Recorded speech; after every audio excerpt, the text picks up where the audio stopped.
가정과 또 여러분의 자녀들 일터에 주의 은혜가 넘치기를 주의 이름으로 축원합니다. 오늘 지극히 높으신 하나님, 이 주제로 함께 말씀을 나눌 텐데요. 어떤 사람에게는 참 평범한 일상이 누군가에게는 기적과 같은 그런 일들이 있습니다. 지금 강원도에서 산천어 축제가 이제 1월 말까지 진행이 되는 것 같은데요. 산천어 축제 일주일 전만 해도 무슨 뉴스가 나왔냐면 날씨가 너무 포근해가지고 축제를 열 수 없다고 그랬어요. 축제를 이제 아주 안 하는 건 아니고 외국인들 때문에 소규모로 진행을 하는데 왜 그러냐면 외국인들은 그 산천어 축제에 참여하기 위해서 한 달 전부터 비행기 끊어놨죠. 호텔 끊어놨죠. 이분들을 위해서라도 소규모로 진행을 하는데 강이 얼지 않으니까 포기를 이제 소규모로 진행을 하려고 했죠. 그런데 어떤 일이 벌어졌죠? 서울에 영하 12도 이렇게 기온 떨어질 정도로 강이 꽁꽁 얼었잖아요. 우리는 그저 춥다 하고 넘어가는 일이지만, 그곳에 있는 사람에게는요, 강원도 화천 지역에 있는 사람은 기적이 일어났다고 이야기하더라고요. 기적이. 우리는 기적이 아니라 그냥 날씨만 추웠다. 이제 이 정도 아니었습니까? 모나미라고 하는 그 회사가 있죠. 그 모나미, 그 프랑스어로 나의 친구라고 하는데 바로 예수님이 나의 친구라고 하는 의미에서 모나미라고 하는 이름을 지었다고 그래요. 그 모나미 볼펜에 숫자가 새겨져 있죠. 153. 그것은 이 예수님의 제자 7명이 갈릴리에서 밤새 물고기를 잡았는데 못 잡았죠. 새벽녘에 예수님께서 부활하신 주님이 새벽녘에 그 육지에서 뭘 잡았습니까? 아이고, 아무것도 못 잡았습니다. 그럴 때에 배 오른편에 한번 그물을 내려보십시오. 그래서 믿거나 말거나 이게 믿자야 본전 아닙니까? 오른편에 내렸더니 그물 가득히 물고기가 잡혔는데 큰 물고기가 153마리. 그래서 153. 그래서 그 볼펜에 153을 새긴 이유는 뭐냐면 이런 거죠. 하나님의 말씀에 순종하면 기적이 일어난다. 그래서 기적이 일어나기를 바라는 마음에서 그 숫자를 새겼는데 아니나 다를까 50억 자루 이상 볼펜이 팔릴 정도로 그런 기적이 그들에게는 나타났다라고 하는 건데요. 누군가에게는 기적이 일어납니다. 그리고 그 기적을 위해서 누군가는 선택을 하고 또 부지런히 무엇인가를 붙들게 되는 것이죠. 오늘 우리가 읽었던 본문 말씀 그리고 13장과 14장에는요 두 사람이 소개가 되고 있습니다. 두 사람이 소개가 되고 있는데 이 두 사람이 무엇을 선택했는가라고 하는 것이 소개가 되고 있어요. 13장의 말씀은 이제 롯이 무엇을 선택했는가라고 하는 것이 소개가 되어 있습니다. 13장 내용은 이렇습니다. 아브라함과 롯이 점점 양떼 그리고 가축대가 많아지기 시작을 했어요. 그러니까 그들의 목자들이 서로 싸우는 거예요. 서로 막 다투는 겁니다. 물 때문에 양식 때문에 서로 싸우는 거죠. 그 다툼이 목자들의 다툼이 결국에는 아브라함과 조카 롯과의 갈등으로 나타났던 것 같아요. 그래서 아브라함이 조카를 불러다가 하는 이야기가 야 지금 이 가나안에 피부치가 너하고 나밖에 더 있냐? 우리 지금 이곳에 일가 친척이 있냐? 누가 있냐? 피부치라고는 너하고 나뿐인데 서로 싸우면 되겠냐? 우리 싸우지 말자. 그럼 안 싸우는 방법이 뭐냐? 근데 이곳에 한 자리에 있기는 너무 많아요. 그래서 아브라함이 조카 롯에게 선택권을 줍니다. 네가 좌하면 내가 우하고 네가 우하면 내가 좌할게. 이 말은 뭐냐면 이런 겁니다. 이 아브라함은 삼촌이 조카에게 선택권을 줘가지고 네가 이곳에 남겠다고 하면 내가 떠날게. 반대로 네가 떠나겠다고 하면 내가 남을게 라고 하는 거죠. 여러분 보통 우리나라의 입장에서는 그렇습니다. 양보하기 힘들죠. 어떻게 해야 되냐면 조카가 양보해야죠. 삼촌이 먼저 우선권을 가져야 되는 것 아니겠습니까? 우리나라는 어떻죠? 처음에 안에 사람 만나면 뭐부터 물어봐요? 나이부터 물어보죠. 말을 놔야 될지 높여야 될지. 그리고 좀 나보다 어리게 생겼는데 말을 놓으면 어때요? 그리고 자꾸 나이 많다고 하면 어떻게 해야 돼요? 민증 까봐. 그리고 확인하는 거죠. 도대체 누가 나이가 많은지. 그래서 나이 많은 사람이 나이로 누르는 거죠. 아무 소리 하지 마. 이런 거죠. 그러면 이런 거죠. 삼촌이 조카에게 나이도 어린 것이 말이야. 가만히 있어. 내가 먼저 선택할 테니까 너는 나중에 해. 그럴 수 있는데 아브라함은 조카에게 선택권을 주는 거죠. 네가 먼저 선택해라. 네 선택을 내가 존중하마라고 하는 것이죠. 그런데 조카가 떠나기로 이제 결정을 하는 거예요. 그런데 어디로 떠났는가? 이게 중요한 것이죠. 자, 13장 10절 말씀을 보시면 이제 롯의 선택에 대해서 소개가 되어 있습니다. 우리 13장 10절 함께 합독하겠습니다. 시작. 이에 롯이 눈을 들어 요단 지역을 바라본즉 소알까지 온 땅에 물이 넉넉하니 여호와께서 소돔과 고모라를 멸하시기 전이었으므로 여호와의 동산 같고 애굽 땅과 같았더라. 자, 롯이 눈을 들어 바라봅니다. 어디가 좋을꼬? 어느 땅이 좋을까라고 봤더니 정말 풍요로운 땅을 발견하게 되었습니다. 요단강이 흐르는 그 지역에 소돔과 고모라가 아직은 멸망하기 직전이니까 그 땅이 아주 기름진 땅이었던 것 같아요. 그 땅을 그래서 얼마나 기름졌는지 여호와의 동산 같다, 에덴 동산 같다 그 말입니다. 그리고 애굽 땅과 같다라고 하는 얼마나 기름지고 풍요로운 땅이었는가라고 하는 것을 보여주고 있는 것이죠.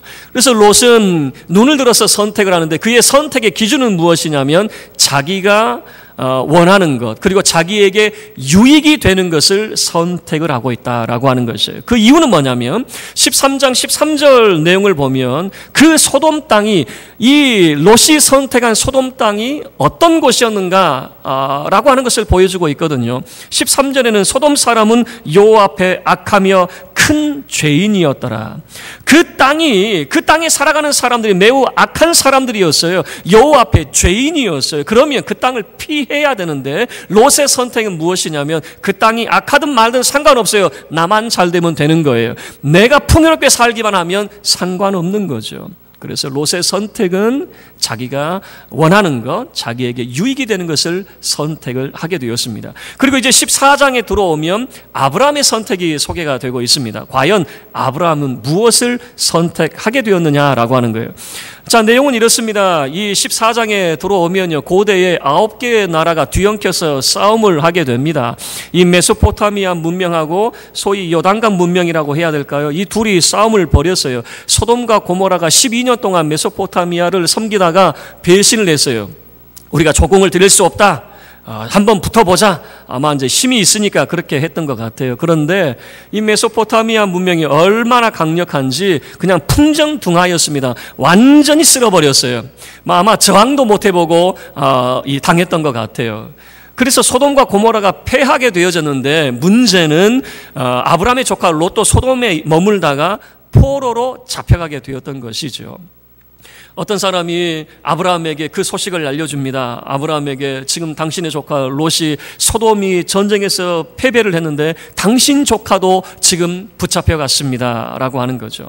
그래서 아브라함이 자기 집안에 318명의 장정이 있었던 것 같아요. 전쟁을 할 수 있는 318명의 장정을 이끕니다. 뿐만 아니라 그 지역에 아브라함과 동맹한 사람들이 있어요. 연합군이 있었겠죠. 자, 14장 24절 말씀을 보면 아브라함이 자기 식솔들만 데리고 간 것이 아니라 연합 그 동맹국을 데리고 갑니다. 24절 내용을 보시면 오직 젊은이들, 그러니까 아마 아브라함의 집안에서 길리웠던 318명의 사람을 말하는 것 같아요. 그리고 나와 동행한 아넬, 에스골, 마므레의 분깃을 제할지니, 그러니까 이들이 바로 동맹한 사람들이에요. 이 사람들이 함께 해서 이제 롯을 구출하기 위해서 전쟁에 참여를 했던 것이죠. 그런데 아넬, 에스골, 마므레 잘 몰라도 돼요. 그런데 분명한 건 뭐냐면 이 지역에 사는 사람들은 거의 대부분이 거인족의 전사들이었다라고 생각하면 좋을 것 같아요. 자, 아브라함과 이 사람들이 함께 롯을 구하기 위해서 올라갔습니다. 어떻게 전쟁을 해서 이겼느냐? 성경은 기록되어 있지 않는데 한 가지는 분명한 것 같아요. 야간 기습작전을 펼쳤던 것 같아요.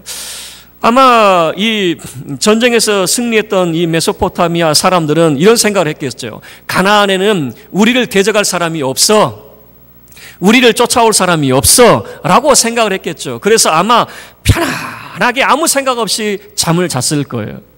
그런데 밤에 갑자기 아브라함과 그 동맹한 사람들이 기습을 해버리니까 아마 그들이 메소포타미아 사람들이 패배를 한 것 같아요. 여러분, 우리가 기드온의 300의 용사가 12만 명의 사람들을 이길 수 있었던 것도 야간 기습 작전이었거든요. 어쨌든 아브라함이 큰 승리를 이끌고 이제 돌아오게 되어졌습니다. 그런데 우리가 읽었던 본문의 내용은 이겁니다. 아브라함이 돌아왔을 때에, 대승을 거두고 돌아왔을 때, 자기의 조카 롯과 사로잡혔던 모든 포로들을 지금 데리고 다시 돌아왔을 때 2명의 왕이 이 아브라함을 영접하고 환영하는 그런 모습을 보여줘요. 2명의 왕이 누구냐 봤더니 소돔 왕과 살렘 왕 두 사람이 아브라함을 맞이하는데, 그런데 이 두 사람의 환영사가 너무 다른 환영사를 하게 되는 거예요. 자, 먼저 소돔 왕이 이 아브라함을 환영하면서 뭐라고 환영사를 했는지 한번 먼저 살펴보도록 하겠습니다. 14장 21절 보셔요. 14장 21절 우리 함께 합독하겠습니다. 시작. 소돔 왕이 아브라함에게 이르되 사람은 내게 보내고 물품은 내가 가지라. 그리고 끝이에요. 환영사가 끝이에요. 아니 뭐 이런 환영사가 있나 싶겠지만 대단한 환영사입니다. 무슨 말이냐면 고대 사회에서 전쟁에 참여한 군사는 승리를 하게 되면 전리품을 가져갈 권리를 얻게 돼요. 자, 이 말은 무슨 말이냐면 이런 겁니다. 소돔 왕이 지금 아브라함을 향해서 전쟁의 영웅은 아브라함 당신이요 라고 말하는 거예요. 당신이 전쟁에서 승리를 얻었으니까 전리품은 당신이 다 가져가시오 라고 하는 거죠. 다만 소돔에 속한 백성들은 내게 돌려주시오. 그래서 사람은 내게 보내주시고 물품은 당신이 가져가시오 라고 하는 것인데, 이 말은 전쟁의 영웅은 아브라함 당신이요 라고 하는 거죠. 아브라함을 칭찬하고 아브라함을 높이고 있는 그런 모습이에요. 그런데 자, 이 소돔 왕의 환영사가 있었고요, 반대로 살렘 왕의 환영사가 있는데 이 살렘 왕은 전혀 다른 환영사를 하게 되는 거예요. 소돔 왕은 이 아브라함을 칭찬을 했어요. 아브라함을 높여줬어요. 자, 그런데 먼저 18절 말씀을 보셔요. 이 살렘 왕에 대해서 소개를 하고 있는데 이 18절의 내용이 매우 독특한 그런 내용입니다. 18절 함께 읽겠습니다. 시작. 살렘 왕 멜기세덱이 떡과 포도주를 가지고 나왔으니 그는 지극히 높으신 하나님의 제사장이었더라. 여러분, 우리는 그냥 읽어가면서 쓱 읽어갈 수 있지만 지금 이 멜기세덱 살렘 왕을 뭐라고 이야기하냐면 이 사람은 왕이면서 동시에 제사장이었다라고 지금 소개를 하고 있는 거예요. 자, 그런데 성경 역사를 보면요, 왕이면서 제사장인 경우가 없어요.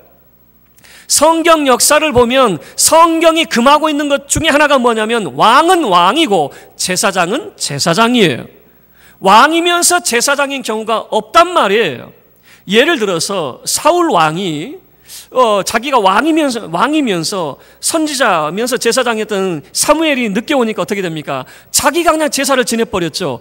왕이 제사를 지내자 어떤 결과를 초래하냐면 하나님이 당신을 버리셨습니다 라고 하는 하나님의 징계를 받게 되는 거예요. 그래서 성경 역사를 보면 왕이면서 제사장이 될 수 없어요. 그런데 유일하게 왕이면서 제사장인 경우가 히브리서 7장의 내용을 보면 예수 그리스도를 왕이면서 제사장으로 소개를 하고 있거든요.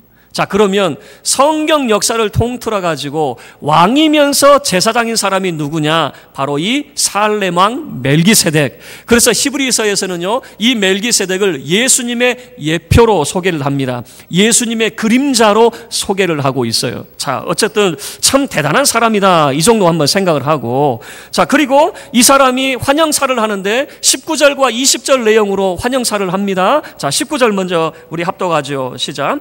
그가 아브라함에게 축복하여 이르되 천지의 주제이시요 지극히 높으신 하나님이여 아브라함에게 복을 주옵소서. 여기까지는 우리가 이해될 것 같아요. 아브라함에게 복을 주옵소서라고 하는 것이죠. 그런데 하나님에 대한 소개가 뭐냐면 천지의 주제이시요 하늘과 땅의 주인이시요 그리고 지극히 높으신 하나님이라고 하는 표현을 썼네요. 그리고 아브라함에게 복을 주옵소서, 이해가 돼요. 제사장적인 축복이 이 속에 담겨 있겠구나. 그리고 그 다음에는 환영사를 해야 되죠. 그런데 20절 말씀을 보면 이게 환영사인지 아닌지, 뭐라고 그럴까요? 남의 잔치에 가가지고 이게 그 잔치를 축하하는 건지 아니면은 뭐라고 그럴까요? 초를 치는 건지 참 헷갈릴 내용이 20절 내용이에요. 한번 읽겠습니다. 20절 시작. 너희 대적을 내 손에 붙이신 지극히 높으신 하나님을 찬송할지로다 하매 아브라함이 그 얻은 것에서 10분의 1을 멜기세덱에게 주었더라. 자, 지금 환영사가 뭐냐면 이런 겁니다. 아브라함, 네가 지금 전쟁에서 대승을 거두고 왔는데 그거 네가 이긴 게 아니야. 누가 이겼다고 이야기합니까? 너희 대적을 내 손에 붙이신 지극히 높으신 하나님을 찬송해라. 그 전쟁을 이기게 하시는 분은 아브라함 너의 실력이 아니라 하나님이 행하신 거야. 여러분 믿음으로 반응하니까 아멘 소리가 나오지만 한번 생각을 해보세요. 지금 두 사람의 왕이 있습니다. 아브라함이 전쟁에서 수고를 하고 여러분 목숨 걸고 전쟁하는 것 아니겠습니까? 죽을 뻔한 그런 위기를 이겨내면서 이제 왔잖아요. 물론 전쟁에서 승리를 했지만 두 사람의 왕이 딱 나와 있습니다. 소돔 왕은 아브라함을 막 침이 마르도록 칭찬을 해줍니다. 전쟁에서 승리한 당신이야말로 전쟁의 영웅이니 모든 것은 다 당신 겁니다. 그랬죠. 살렘 왕은요, 아브라함 어깨 힘 빼. 네가 뭐 잘난 거 있다고 그래. 이런 소리 아니에요? 당신 지금 전쟁에서 승리했다고 하는데 당신이 대단해서 그런 거 아니야. 하나님이 이기게 해주신 거잖아. 어깨 힘 빼. 당신 아무것도 아니야. 마치 그런 거잖아요. 아브라함에게 뭐라고 이야기하냐면 당신에게 승리를 주신 하나님을 찬송하십시오 라고 이렇게 이야기하잖아요. 아브라함은 선택을 해야 돼요. 소돔 왕의 제안을 선택할 것인지. 소돔 왕의 제안은 뭐죠?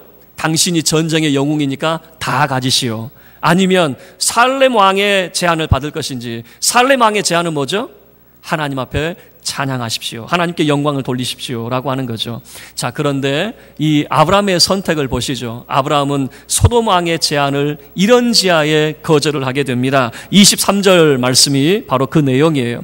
23절은 바로 소돔 왕의 제안을 거절하는데 소돔 왕은 모든 재물 당신이 다 가지십시오 라고 했는데 뭐라고 이야기합니까? 내 말이 내가 아브라함으로 치부하였다 할까 하여, 치부라고 하는 것은 내가 소돔 왕 때문에 부자가 되었다. 그리고 이 소돔 왕이 이렇게 이야기하는 거죠. 아브라함이 부자 된 거 다 내 덕이야. 내가 해줘서 그래. 이렇게 말할까 봐 라고 하는 거죠. 그러니까 그 전쟁에서 아브라함이 잘 된 거는 마치 소돔 왕이 뭘 해준 것처럼 말할까 봐 나 싫다 그 말이에요. 그러면서 뭐라고 이야기하냐면 내게 속한 것은, 소돔 왕에게 속한 것은 실 한 오락이나 들매끈 한 가닥도 내가 가지지 않겠다. 그냥 실 하나, 여러분 이게 뭐 대단한 것이겠습니까? 우리식으로 이야기하자면 나 10원짜리 하나 안 가질 거야. 나 손 하나 되지 않을 거야 라고 하는 거죠. 그러니까 소돔 왕의 제안은 이런 지하에 거절을 하게 되는 거예요. 그리고 살렘 왕의 제안을 그가 수용을 하는데 그 모습이 뭐냐면 20절 하반절에서 보여주고 있는 10의 1조, 그러니까 10의 1을 이 살렘 왕에게 드렸다라고 하는 내용이거든요. 여러분 이 11조의 내용에 대해서 우리가 생각을 할 때에 10의 1은 하나님의 것이고 10의 9는 내 것이고 라고 하는 산술적 의미가 아니라고 말씀을 드렸어요. 유대인들이 가지고 있는 생각은 뭐냐면 첫 것을 하나님 앞에 드림으로 나머지 모든 것도 바로 하나님의 것입니다라고 하는 신앙의 고백이 첫 것 속에 담기게 되어 있거든요. 10의 1도 마찬가지예요. 10의 1이라고 하는 것을 통해서 1은 하나님의 것이고 9은 내 것이다라고 하는 것이 아니라 그 1을 드림으로 내게 주어진 모든 것은 내 능력과 내 실력으로 얻어진 것이 아니라 다 주의 은혜고 주께서 내게 복을 주신 것입니다 라고 하는 신앙의 고백이 그 10의 1 속에 담겨지게 되는 것이거든요. 그래서 아브라함이 그 10분의 1을 살렘 왕에게 드렸다라고 하는 것은 살렘 왕의 제안을 받아들여서 내가 승리한 것은 내 실력이 아니라 바로 하나님의 능력이요 하나님의 은혜입니다 라고 하는 것을 10의 1을 드림으로 고백을 하게 되는 거예요. 그래서 살렘 왕의 제안을 받아들이게 되는 거죠. 그리고 마지막 한 구절을 보고 우리가 마치겠는데요. 22절 말씀을 보면 아브라함이 소돔 왕의 제안을 거절하면서 했던 이야기가 22절이에요. 자, 22절 함께 읽겠습니다. 시작. 아브라함이 소돔 왕에게 이르되 천지의 주제이시요 지극히 높으신 하나님 여호와께 내가 손을 들어 맹세하노니. 자, 지금 이 내용이 이제 왜 중요하냐면 살렘 왕이 하나님을 어떻게 소개했냐면 천지의 주제이시요 지극히 높으신 하나님이라고 하는 그 소개를 했잖아요. 그런데 아브라함도 그 하나님을 받아들이고 있는 겁니다. 아브라함의 고백 속에 맞습니다. 당신의 말이 맞습니다. 하나님은 천지의 주제이시요 지극히 높으신 하나님입니다. 라고 하는 거죠. 그래서 이 아브라함은 그의 거룩한 손을 들어서 맹세를 하게 되는 거죠. 자, 말씀을 마치도록 하겠습니다. 롯이 선택을 했습니다. 그는 소돔과 고모라 땅을 선택을 했어요. 그 선택의 결과 자기에게 유익이 될 만한 것을 선택했을 때 그 결과는 우리가 잘 알고 있어요. 소돔이 망할 때에 그는 모든 것을 잃게 되고 겨우 자기 목숨 그리고 두 딸의 목숨만 건지게 되었다라고 하는 것을 알고 있어요. 아브라함도 선택을 하게 됩니다. 과연 아브라함은 자기의 유익을 위해서 선택할까? 그런데 똑같이 그 선택의 기회가 주어졌어요. 소돔 왕은 아브라함을 칭찬합니다. 전쟁의 영웅이라고 칭찬합니다. 아브라함을 침이 마르도록 높여줍니다. 그리고 그 영광을 아브라함이 다 가져가라고 이야기합니다. 반대로 살렘 왕이 있습니다. 살렘 왕은 이 모든 것은 당신 실력도 아니고 당신이 위대해서도 아니고 오직 하나님이 당신과 함께 하셔서 그 일을 이룰 수 있었던 것이니 하나님을 찬송하시오라고 하는 것이죠. 우리도 마찬가지예요. 우리도 선택할 그런 기회가 주어져 있는 겁니다. 누구 말을 선택할까 보면 대부분의 사람들은 소돔 왕을 좋아하는 것 같아요. 왜요? 내가 교회 일을 위해서 정말 그렇게 수고하고 헌신했으면 좀 알아줬으면 좋겠잖아요. 그래서 우리 성도들로 가만히 보면요, 아들이 반지 하나 해주면 아프지 않은 머리를 자꾸만 이렇게 하죠. 아이고, 머리야. 뭐 봐달라는 거예요? 제가 옛날에 우리 목사님 한 분 중에 그런 분이 있더라고요. 자꾸만 이렇게 청와대에 다녀오셔서 청와대에서 시계를 줬나 보죠. 그 청와대 시계, 그거를 좀 봐달라고. 이거 안 보이나? 이게 그러면서. 청와대, 알고 보니까 2만원짜리도 안 되는 건데, 고가한 부품 다니는데 그냥 청와대 마크 딱 붙였다고, 그것 때문에 이거 봐달라, 이러더라고요. 사람은 자기도 모르게 좀 나를 알아줬으면 내가 그래도 뭐라고 그럴까요? 별 볼 일 없는 사람이 아니라 그래도 나 알아봐줄 만한 사람이야. 나 대단한 사람이야. 이렇게 좀 인정받기를 원하는 게 사람의 마음 아니겠습니까? 아브라함을 알아주고 인정해준 사람은 소돔 왕이었어요. 우리로 보면 소돔 왕은 아브라함을 인정해주고 칭찬해준 사람이었어요. 살렘 왕은요, 아브라함을 칭찬합니까? 칭찬한 것 같지 않아요. 그런데 살렘 왕의 제안은 뭐냐면, 지금 우리가 칭찬받기보다는 우리 인생 속에 함께 하신 그 하나님에 대한 그 소개를 하고 있잖아요. 전쟁에서 대승을 거두고 내가 대단한 일을 했지 라고 했는데 살렘 왕에 깨우쳐주는 것은 당신 배후에 계신 하나님을 보시오 라고 하는 거 아니겠습니까? 여러분, 우리의 삶 속에는 항상 두 가지 이야기가 동시에 들려와요. 소돔 왕의 제안, 소돔 왕의 손을 딱 붙들게 되면요, 지금 당장 내가 부귀영화를 얻을 수 있어요. 내가 재물을 얻을 수 있고 당장은 내가 잘 될 수 있어요. 반면에 살렘 왕의 제안, 뭐가 있어요? 아무것도 없어요. 지금 당장 내가 얻을 수 있는 부귀영화도 없고 그 재물도 없어요. 그러나 우리는 결과로 잘 알고 있어요. 아브라함이 하나님을 선택했을 때에, 하나님의 손을 붙잡았을 때에 그가 복의 사람이 되었고 형통의 사람이 되었다라고 하는 것을 우리가 너무나도 잘 알고 있어요. 저와 여러분은 누구의 손을 붙잡을까요? 누구의 제안을 여러분은 받아들이시겠습니까? 인간적인 마음은 소돔 왕의 손을 붙잡고 싶지만 그 손을 뿌리칠 수 있기를 바랍니다. 그리고 여러분은 그 거룩한 손을 들어 하나님을 향하여 들 수 있기를 바랍니다. 그리고 하나님의 손을 붙잡고 우리 인생 속에 함께 하신 그 하나님, 그리고 그 하나님이 주실 복과 은혜를 누리는 저와 여러분의 삶이 되기를 주의 이름으로 축원합니다. 우리 모두